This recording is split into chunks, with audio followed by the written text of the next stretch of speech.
kok dulu bisa, sekarang kok belum hamil-hamil. Itu dengan pemeriksaan yang tepat kita bisa mengetahui penyebabnya gitu ya dok. Betul. Jadi sesuai gitu. Jadi apa yang harus dilakukan? Jadi misalnya standarnya adalah pertama buat seorang wanita atau seorang ibu, ya kita melakukan pemeriksaan USG dulu, ya. USG ada 2 di sini, USG yang abdominal di atas perut, kemudian USG transvaginal. Apa fungsinya USG abdominal ini? Fungsinya adalah untuk melihat, mengevaluasi apakah anatomi dari uterus ini normal. Yang pertama. Yang kedua, kita melihat adakah pertumbuhan jaringan di luar normal. Misalnya, apakah adakah mema uteri di situ, artinya tumor jinak rahim yang ada di sekitar rahim itu sendiri, ya, baik di dalam di subserosum, mukosum maupun yang intramural. Jadi ada 3 macam di situ penyebabnya. Nah, kemudian juga kita melihat di sekitar uterus seperti apa, apakah ada gambaran kista, apakah ada gambaran kista coklat, ya, atau endometriosis. Kita akan lihat di situ. Itu secara umum kita melihat dulu. Jadi dari hasil USG itu kita bisa merekomendasikan, oh ini nggak masalah, oh ini ada masalah. Kalau ada masalah, segera kita atasi permasalahannya. Yang sering itu adalah mema uteri. Oh begitu. Ya. Nah, kemudian yang kedua adalah USG transvaginal. Itu untuk apa? Untuk mengevaluasi, ya, bagaimana gambaran dari indung telur. Kita bisa mengevaluasi bagaimana jumlah indung telur di dalam ovariumnya, ya, bagaimana jumlah dari folikel telur, ya, maksud saya folikel telur di dalam indung telur tersebut, ya, jumlah seberapa, ukurannya seperti apa. Jadi ukuran yang normal itu dari ukuran paling kecil sampai paling besar menjelang dia pecah. Tapi kalau ukurannya hampir sama semua, rata-rata sama, misalnya 0,7, 0,6, ya, jumlahnya banyak di atas 10 gitu. Nah, mungkin kita sebut dengan ini PCOS, polycystic ovary, ya, seperti itu. Nah, kemudian juga kita bisa mengevaluasi jumlah telurnya berapa. Kalau cuma dapat 1 atau 2, nah mungkin ini sudah semakin sedikit, ya. Nah, dari situ kita akan evaluasi. Kalau kita lihat dari jumlah folikel telurnya kok semakin sedikit, nah kita akan lanjutkan dengan pemeriksaan AMH, anti Mullerian hormon, untuk memastikan bahwa apakah ini masih memungkinkan untuk hamil spontan. Kalau tidak bisa hamil spontan, ya kita harus dengan perbantuan. Nah, seperti itu. Jadi itu standar dulu, ya. Nah, bagi yang suami, ya, tetap kita akan melakukan pemeriksaan analisa sperma. Ya, analisa sperma itu yang utama diperiksa adalah 1, jumlahnya sperma, yang kedua bagaimana motilitasnya, yang ketiga adalah bagaimana morfologinya. Ya, seperti itu. Itu yang utama, tapi yang lain juga banyak yang harus kita perhatikan. Nah, ada juga pertanyaan, loh dok, saya udah punya anak loh, anak saya udah 1 atau 2, aku punya anak yang ketiga, kok nggak hamil-hamil? Lah, bisa jadi ada permasalahan dalam jumlah sperma tadi, atau masalah dalam proses dari anak yang terakhir itu sampai mau hamil sekarang ini kenapa nggak terjadi? Nah, seperti itu kita harus lakukan pemeriksaan yang standar. Jadi seperti itu, Mbak. Itunya. Ya? Jadi ternyata nggak cuman ibunya aja yang diperiksa, ya dok, ya, nggak dari pihak perempuan saja, tetapi bisa juga dari pihak suami juga harus diperiksa. Betul, karena kita tidak tahu, ya, untuk peluang ini lebih banyaknya yang harus dalam tanda kutip diperbaiki itu dari pihak suami atau pihak istri, seperti ya dokter, ya. Betul. Karena di sana, di luar sana banyak sekali, ya, sobat Adiatma, yang kalau misalnya terjadi infertilitas primer ataupun sekunder, nggak hamil-hamil gitu, yang disuruh periksa cuman istrinya saja, ya dokter, ya. Betul. Nah, itu memang budaya kita begitu, ya. Kalau ada infertilitas seperti ini, yang diutamakan atau yang dituju pertama adalah ya istrinya. Padahal nggak semua seperti itu. Ya dokter. Jadi harus dua-duanya. Jadi harus pasangan. Begitu, saling kompak. Periksa satu, periksa semua gitu. Ini anak berdua soalnya gitu, ya dok, ya. Iya, baik dokter. Selanjutnya dokter, sebenarnya nih, apa saja faktor yang mempengaruhi peluang kehamilan ini atau seorang ibu bisa hamil selain umur, dokter? Jadi tentunya kan kalau misalnya saya nih pengen hamil, saya harus ngapain aja, ya? Memang sih memang umur saya 35, tapi seperti tadi yang disampaikan masih ada peluang. Nah, saya harus apa saja selain dari faktor periksa dan sebagainya, mungkin dari pola hidup atau bagaimana dokter gitu. Ya, betul. Jadi selain USG tadi kita melihat juga ada lagi gaya hidup, ya, terutama dari BMI-nya atau massa tubuhnya, ya, atau kalau katakan cover nggak berat badannya. Berat Itu badan penting, ideal ya. berarti ya dokter. Semakin besar, semakin sulit hamil. Oh begitu dok. Begitu. Jadi iya. karena apa? Dia akan mempengaruhi hormonal, ya, mempengaruhi metabolisme juga, sehingga yang paling sering itu adalah gangguan di haidnya. Ya, jadi buat ibu-ibu yang BMI-nya tinggi atau katakanlah sudah masuk ke obesitas, nah segera turunkan berat badan. Nah, caranya gimana? Ya jelas dengan diet ya. Nah, diet di sini juga penting. Kenapa? Bagaimana kita menurunkan berat badan? Ada standarnya. Standar begini.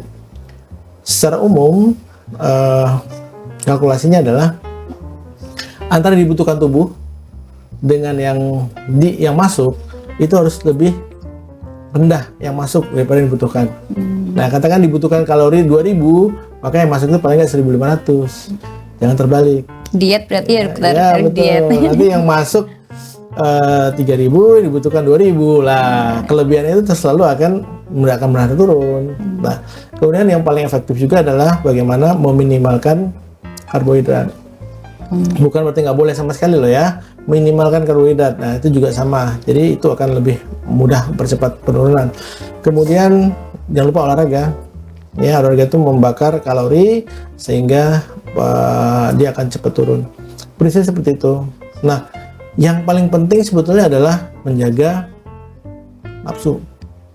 Nah, nafsu makan itu diminimalkan. Nah, yang kedua adalah bagaimana mindset kita. Nah, ini soal mindset penting nih.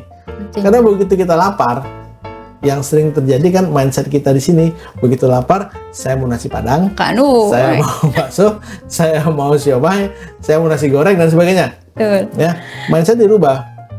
Kalau saya pengen kurus, nah begitu rasa lapar, jawabannya nomor satu, alhamdulillah, ya lapar ini sehat, saya pengen punya anak, mudah-mudahan berat badan turun.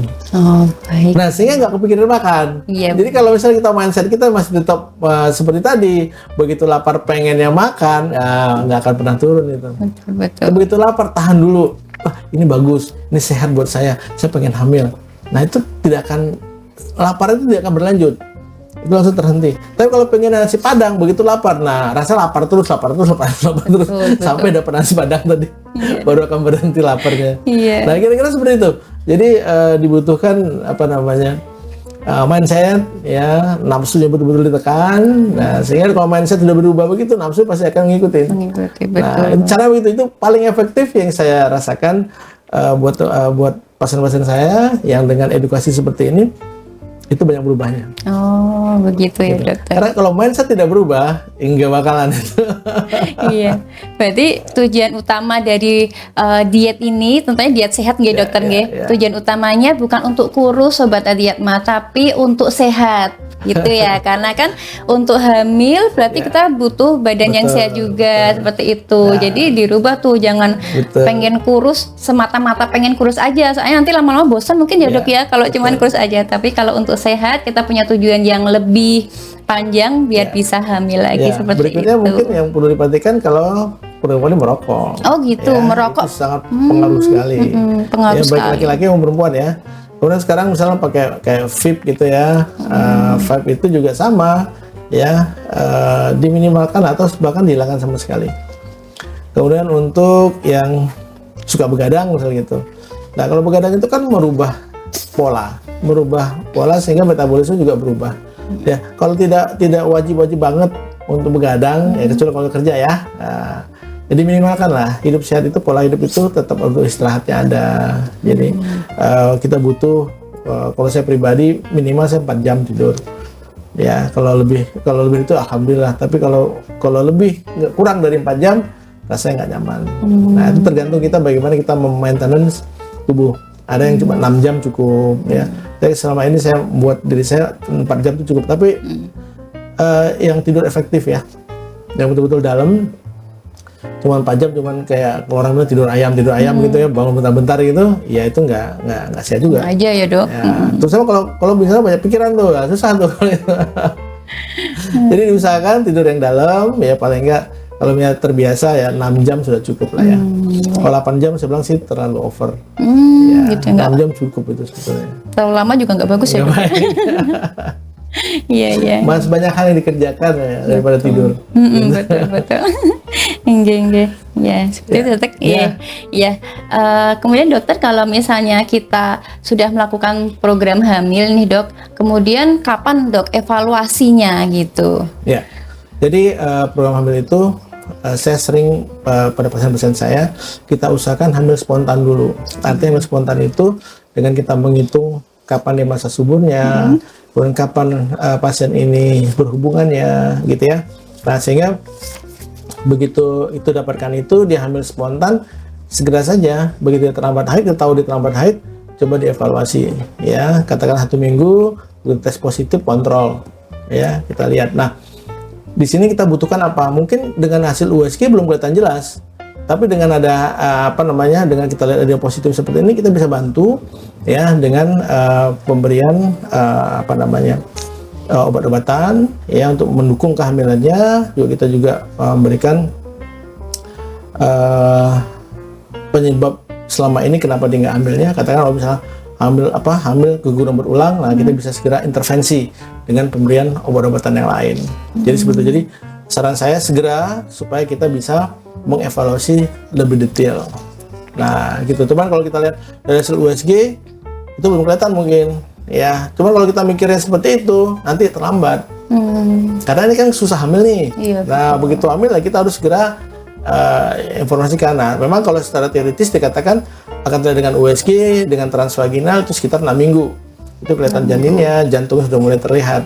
Jadi kalau saran saya begitu positif hamil, segera kontrol untuk mendukung kehamilan tadi. Oh, Seperti itu. iya. Ya. Jadi memang setiap orang berbeda-beda, tapi buat orang-orang yang kesulitan hamil, begitu hamil dan tunda. Nah, yang sering terjadi adalah karena dia merasa dia terlambat haid, karena selama ini terlalu di PHP, terlambat sedikit, cek terus haid lagi, akhirnya dia nggak periksa-periksa. Ya, setelah 2 minggu diperiksa. Kenapa diperiksa? Kok ada flag? Begitu cek, wah ternyata udah terlambat, nah kasihan. Banyak seperti itu. Jadi saya bilang jangan seperti itu, karena kita nggak tahu kapan ini hamilnya. Jadi begitu terlambat haid, segera lakukan pemeriksaan sehingga kita bisa mengevaluasi dengan pasti. Jadi terlambat haid dengan hasil tes yang positif ya, seperti itu kira-kira. Berarti itu terlambat haidnya itu diberi jeda berapa hari, dokter, untuk kita tes? Maksudnya biar kita juga nggak yang terburu-buru, takutnya PHP itu tadi ya, Dok. Jadi gini, begitu terlambat haid, atau katakanlah begini, haid yang terakhir itu misalnya di tanggal 6, 6 Mei misalnya. Nah, berikutnya di 6 Juni, ya, kok saya nggak haid nih, biasa maju sehari atau 2 hari gitu kan, coba dites. Kalau dia positif segera. Oh, begitu. Gitu. Atau kadang juga ada orang yang iseng gitu ya, 2 hari sebelum haid yang terakhir itu tanggalnya dites positif, segera aja. Nah, jadi kita bisa bantu untuk mendukung kehamilan tadi. Jangan sampai terlambat. Iya, berarti jangan terlalu lama nunggu tesnya, betul. ya, Dok ya. Jadi begitu terlambat tes, atau begitu waktunya haid, kenapa nggak haid, coba dites. Begitu tes positif segera kontrol. Ya, begitu ya, Sobat Diatma ya, segera biar segera kita tindak lanjuti gitu ya, Dok. Iya. Baik, dokter. Itu dari pemeriksaan dari pihak perempuan ya, dokter, dan evaluasinya. Kalau dari ini, Dok, pihak suami sendiri, Dok, pemeriksaannya apa saja, Dok? Untuk suami sebenarnya cuma satu saja sebetulnya, evaluasi dengan analisa sperma. Nah, dari situ kita akan melihat nanti masalahnya gimana, jumlahnya seperti apa, ya. Kalau lihat kok kelihatan jumlahnya kok berkurang, kok kelihatan mobilitasnya nggak baik, kita cek lagi ada masalah nggak di dalam skrotumnya. Nah, yang sering terjadi adalah adanya pembekakan, ya, pelebaran pembuluh darah di situ. Nah, sehingga akan terjadi yang namanya gangguan dari pertumbuhan spermanya. Gitu. Yang kita sebut varikokel. Nah, kalau seperti itu kelihatan jelas. Jadi skrotumnya itu ya nggak terlalu besar, tapi kok kelihatan guratan-guratan pembuluh darah yang besar-besar. Kayak varises gitu ya, Dok? Iya, betul. Jadi varises di skrotum. Kira-kira seperti itu. Nah, sehingga akhirnya kondisi itu membuat kerusakan pada spermanya. Jadi biasanya kalau udah tertentu kita akan evaluasi penyebabnya apa. Atau misalnya kok tidak ada sperma sama sekali, nah mungkin ada sumbatan di situ. Jadi standar screeningnya adalah dari analisa sperma. Dari situ kita kembangkan permasalahannya apa. Oh, baik-baik. Iya. Ya. Biar apa tahu sebenarnya ya dokter. Betul. Nah, baik. Kemudian nih dok, kalau misalnya sudah hamil atau yaitu tadi program hamil, kita kan perlu mengetahui nih dok resikonya apa saja. Jadi biar tidak terjadi seperti itu. Nah, untuk usia 35 tahun ke atas ini kira-kira risiko kesehatan apa yang bisa terjadi dan bagaimana cara menghindari ya, mengatasi sebelumnya ya, gitu dok, jadi mencegah. begini, kalau teoritis ya indung telur itu akan baik ya di 35 tahun. Setelah 35 tahun itu ada gangguan pertumbuhan atau indung telur nggak bagus, nggak baik. Ya, katakan bisa di 30% sampai 40% nggak baik. Ya, jumlah ovarium itu kan banyak ya, jutaan. Dari jutaan itu normalnya 10% jelek. Oh gitu. Itu normal, artinya 90% bagus. Nggak masalah ya dok. Nah, tapi begitu yang di atas 35 tahun sudah mulai menurun terus. Ya, jadi kualitasnya semakin tidak baik. Dari 10%, jadi 20%, 30%, bahkan ada yang 40%. Nah, kita nggak tahu nih nanti sperma ini dibuahi oleh yang mana nih, yang baik apa tidak baik, gitu kan? Iya, betul. Nah, jadi kalau udah seperti ini dok, gimana tuh caranya dok? Ya tinggal berdoa saja, mudah-mudahan yang baik yang ditemui oleh sperma tadi, gitu ya. Nah, katakan sudah hamil, kita bisa mengevaluasi ada nggak kelainan pada janin ini. Salah satu adalah dengan kita melakukan anti screening, ya. Jadi nukal translusensi namanya, untuk melihat cairan di leher janin ya antara usia 11 minggu sampai dengan 13 minggu 6 hari. Ya, di situ kita melihat ukuran itu rata-rata standarnya sekitar 3 cm. Ya, 3 cm. Nah, tapi kalau lebih dari itu, maka kemungkinan ada gangguan-gangguan proses seperti misalnya Down syndrome, trisomi 21, ya, atau yang lainnya gangguan dari mental si anak ini. Oh begitu. Nah seperti itu. Nah jadi kalau udah kondisi seperti itu, di Indonesia itu tidak menganut kalau bermasalah bayi digugurkan. Itu tidak boleh memang kita. Nah itu tinggal sudah menerima kondisi seperti itu. Nah itu yang dikhawatirkan sebetulnya. Ya. Nah tapi ya tadi tergantung dari karena namanya hamil itu rezeki. Namanya hamil itu pemberian Allah sama kita kan. Iya betul. Nah itu kan titipan. Apapun yang terjadi, ya itu ya diterima. Seperti itu. Karena kita tidak menganut aborsi. Seperti kecuali kalau misalnya aborsi itu memang ada gangguan kesehatan dari ibunya. Seperti itu. Tinggi dok. Baik. Berarti itu pemeriksaannya kan setelah terjadi pembuahan gitu, iya, dokter. Betul. Nah, kalau untuk mencegahnya gitu ada buatan dok? Maksudnya biar tidak terjadi seperti itu, bagaimana apa yang bisa dilakukan untuk mencegah seperti jelas, itu? seperti saya katakan tadi, jadi makanan sehat. Oh itu kembali lagi ke pola hidup sehat. Tadi, gitu kan, meminimalkan terjadinya seperti itu. Dok, saya pengen betul-betul anak saya bisa di screening betul, ya boleh saja, tapi dengan pembiayaan, artinya dengan screening sebelum hamil itu misalnya seperti bayi tabung itu bisa kita screening seperti itu ya. Jadi cuma pembiayaan juga lumayan besar ya. Main ya dok ya. Tidak bisa tercover BPJS ya dok ya. Itu dia masalahnya. Iya. Nah itu dok masalah inseminasi buatan atau bayi tabung itu ya dok. Itu bisa dilakukan atau biasanya secara medis itu diusulkan atau disampaikan ke pasangan setelah mengalami atau menjalani program kehamilan berapa lama dok? Biasanya saya kalau faktor usia 35 tahun ke atas ya saya lakukan dengan pertama screening dulu ya, baik semuanya, baik itu tubuhnya bagus ya, sperma bagus, semuanya baik, tapi kenapa nggak hamil? Nah biasanya 3 kali program, kalau 3 kali program gagal atau maksimal 6 kali ya, 6 kali gagal kita lanjutkan dengan inseminasi. Inseminasi itu seperti apa dok? Gitu kan? Jadi inseminasi itu sebetulnya adalah kita membantu sperma itu untuk masuk ke dalam rahim. Oh. Selama ini kalau misalnya berhubungan biasa itu kan sperma ditumpahkan kan di mulut rahim. Iya. Tapi ini kita bisa nembus sampai ke rahimnya, sampai ke mulut dari saluran tubanya, sehingga dia akan mencari sendiri sel telurnya. Nah, caranya gimana? Kita program dulu. Programnya gimana? Pasien datang ke praktekan saya, ya baik di rumah sakit maupun yang di pribadi, ya. Kemudian dalam kondisi haid.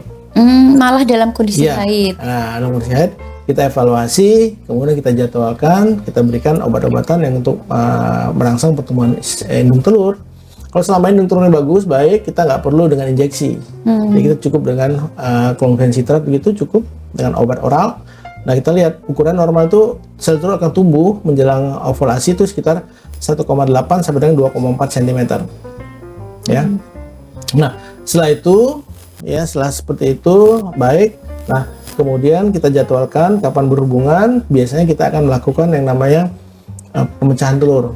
Kita injeksi dengan pemberian LH, ya sampai dengan akhirnya LH search sampai kira-kira antara 24 jam sampai dengan 48 jam itu kita lakukan inseminasi. Tapi saya rata-rata antara 36 jam lah. Kita bisa injeksikan. Jadi gimana caranya? Jadi pasien ini datang ke rumah sakit, ya, untuk melakukan pengambilan sperma. Kita akan berikan satu kamar khusus, ya, di mana kamar itu kedap suara sehingga bisa melakukan aktivitas seksual di situ, ya, sehingga sperma bisa dikeluarkan. Nah, setelah sperma dikeluarkan, kemudian kita kirim atau kita minta tolong sama dokter andrologi. Ya, untuk washing istilahnya, ya, washing dan sebagainya, sehingga yang diambil nanti kurang lebih antara 1 cc sampai dengan maksimal 2 cc itu adalah sperma yang bagus, yang baik. Ya, nah kemudian setelah siap, kira-kira waktu antara 1,5 sampai dengan 2 jam, setelah itu siap, kemudian kita ambil posisi ibu di posisi dilitotomi, ya. Kemudian kita masukkan dengan spet khusus, ya, di mana ujungnya itu adalah kita punya kita punya seperti spet jarum begitu, tapi ini lentur, bukan dari besi. Nah, kita masukkan ke dalam mulut rahim sampai mentok ke dalam rahim, kita semprotkan kira-kira sekitar 1 sampai 2 cc. Nah, di situ sperma akan mencari posisi telur mana yang sedang ovulasi. Karena sebetulnya mereka antara sperma dengan ovum itu ada komunikasi. Oh, pinter ya, Dok. Pinter. Ya, kalau kita WA-an lah gitu. Iya, gitu. Jadi secara hormonal, mereka komunikasi secara hormonal, oh saya di sini. Karena telur itu kan ada 2, ya, kiri dan kanan. Iya. Nah, kita nggak tahu, dia kan nggak tahu tuh yang sebelah kiri dan sebelah kanan. Nah, begitu semprotkan itu, dia ada komunikasi. Oh, saya sebelah kanan. Jadi kan cari telur yang sebelah kanan. Kamu kesini aja gitu. Nah, Kamu ke situ aja. Kira-kira seperti itu. Nah, sehingga diharapkan dengan adanya inseminasi tadi ini, jadi sperma ini tidak terlalu kesulitan untuk bisa menembus mulut rahim, ya, menembus jalannya menuju ke rahim, kemudian langsung ke saluran tubanya. Jadi kita bisa langsung. Jadi kalau tadi dia perjuangannya lewat mulut rahim, kemudian naik ke atas lagi ke rahimnya, terus baru sampai ke tuba. Kalau ini enggak, jadi kita semprotkan langsung di mulutnya tuba. Nah, sehingga dia akan mencari langsung ketemu dengan tuba. Kira-kira dalam 1-2 menit, ya, dia akan ketemu dengan tubanya. Oh, gitu ya, Dok. Cepat gitu. Potong kompas. Karena kalau enggak, itu kira-kira 15 menit. Jadi begitu sperma disemprotkan di vagina, ya dia akan bergerak, itu perjuangan luar biasa. Di situ ada asam vagina, itu bisa mematikan, gitu kan. Nah, ini tidak ada langsung. Nah, itu dia berjuang sampai ke sana. Jadi nggak harus melewati halangan-halangan yang sebelumnya. Baik, Dokter. Ya. Ini ada pertanyaan dari Sobat Adiatma. Izin bertanya, Dokter, apakah ada pemeriksaan yang sebaiknya dilakukan sebelum merencanakan kehamilan di usia 35 tahun ke atas? Ya, jadi kalau seperti ini banyak sebetulnya seperti saya sudah jelaskan tadi. Pertama, untuk suami analisa sperma, untuk istri pemeriksaan standar dulu, USG, kemudian saluran tubanya kita cek. Kalau semuanya bagus, baik, kita periksa laboratorium. Saldonya adalah AMH, ya, apakah kemudian dia hamil atau tidak. Kemudian periksa lab-lab yang lain, ya, pemeriksaan FSH, ya, kemudian pemeriksaan yang mendukung kehamilan yang lainnya, hormon yang lain, itu kita bisa lakukan itu. Kalau itu baik semuanya, kita akan segera lakukan. Tapi yang sering terjadi kan pasien-pasien saya itu biasanya kebanyakan yang menggunakan BPJS, sehingga untuk pemeriksaan lebih lengkap itu laboratorium kita minimalkan. Kira-kira yang penting saja. Seperti itu. Jadi prinsipnya kalau USG-nya bagus, saldo tubuh bagus, sperma bagus, oke, nggak masalah.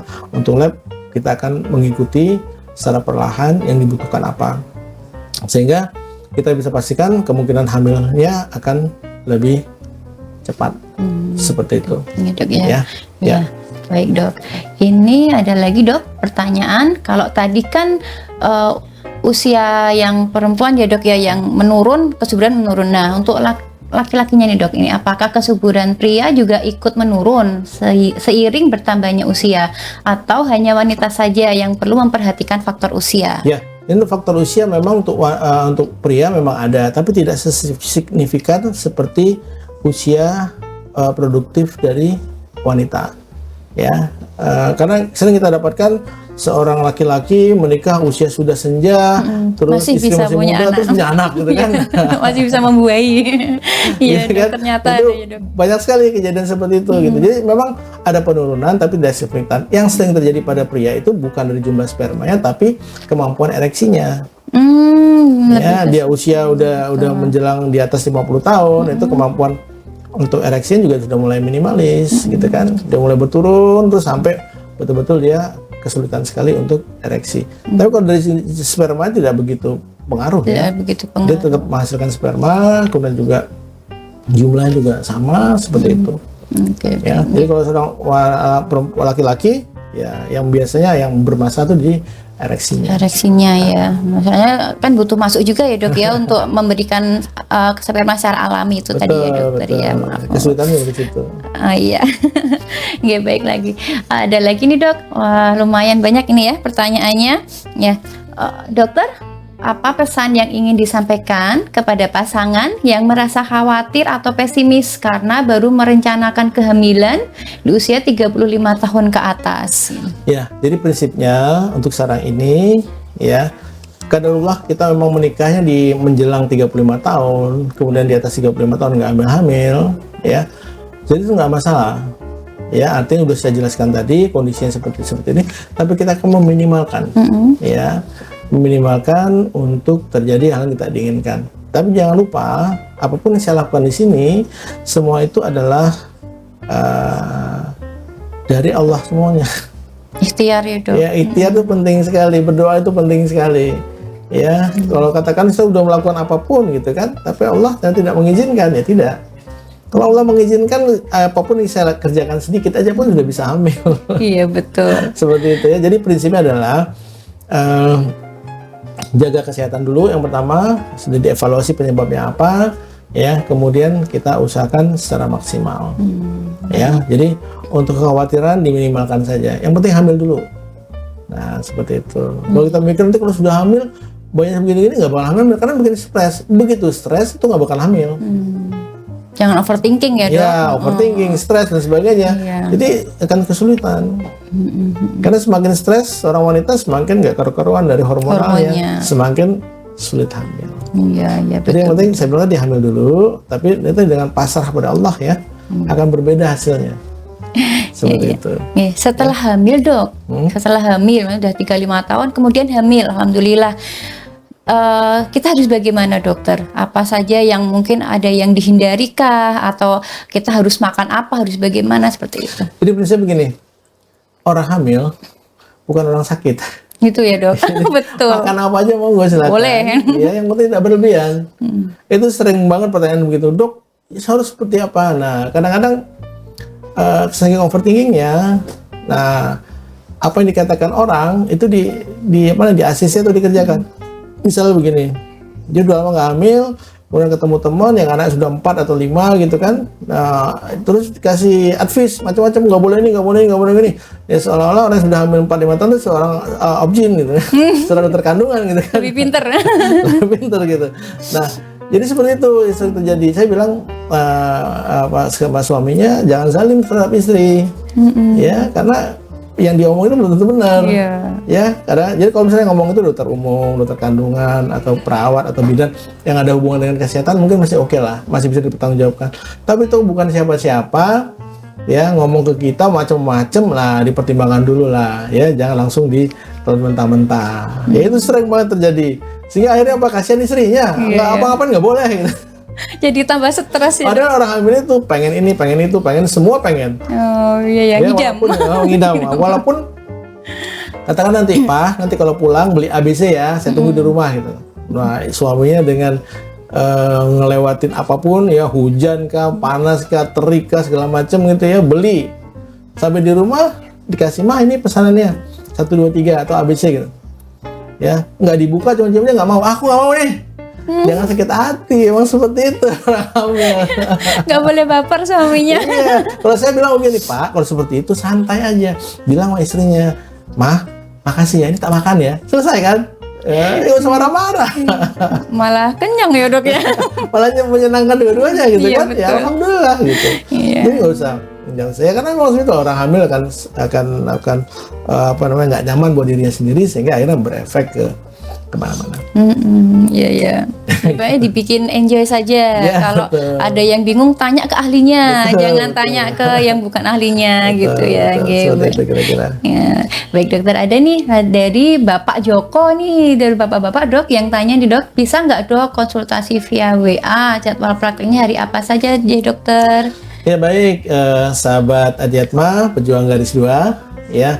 Jadi memang saya akan memberikan nomor konsultasi saya ya, biasanya pada nggak mau kalau lewat DM misalnya begitu ya, karena bermasalah tentang malu ya, Yeah. misalnya kesulitan ereksi dan sebagainya, boleh silakan dengan saya. Nah, cuma nanti kasih tahu aja, dok saya kemarin ketemu dengan dokter melalui apa namanya podcast ini ya, silakan aja di nomor handphone saya 0812 290 6637. Ya, baik, Ya, saya ulangi 0812 290 6637, dan kemudian bisa ketemu saya di mana? Di Rumah Sakit Adiatma ada, bisa. Saya di sini setiap hari Kamis di Pavilion Nusa Indah dari jam 8 sampai dengan jam 11, dan kemudian di reguler ya setiap hari Jumat jam 8 sampai jam 11 juga. Insya Allah di bulan Juli depan ya, beberapa hari lagi kita akan membuka poli sore. Insya Allah saya setiap hari di sini dari jam 5 sampai jam 7 malam. Monggo silakan bisa di sini ketemu dengan saya. Ya, monggo silakan. Ya, sudah di screenshot tadi ya Sobat Adiatma untuk nomor kontaknya Dokter Ilsa. Masya Allah, terima kasih banyak ini dokter. Ya dokter, terima kasih sekali ini atas ilmu yang sudah diberikan, sudah meluangkan waktu di tengah kesibukannya dokter ini. Sebenarnya masih banyak pertanyaan dok, cuman ini sudah di penghujung waktu ini dok. Kita cukupkan dulu mungkin ya dok ya. Nanti bisa bertemu di lain kesempatan. Baik, sebelum kita tutup mungkin dari Dokter Ilsam ada closing statement atau pesan-pesan untuk Sobat Adiatma yang di rumah. Ya, jadi buat pejuang garis 2 ya maupun yang baru akan hamil ya, baik itu terlambat maupun tidak terlambat untuk kehamilannya ya, silakan berkonsultasi ke dokter kandungan subspesialis fertilitas dan reproduksi. Dalam hal ini kalau saya di Rumah Sakit Adiatma ya, ketemu dengan saya, kita lakukan pemeriksaan dulu. Jangan takut dengan faktor usia. Ya, jangan takut kalau periksa dengan dokter fertilitas dan reproduksi itu harus inseminasi, harus bayi tabung dan sebagainya. Tidak.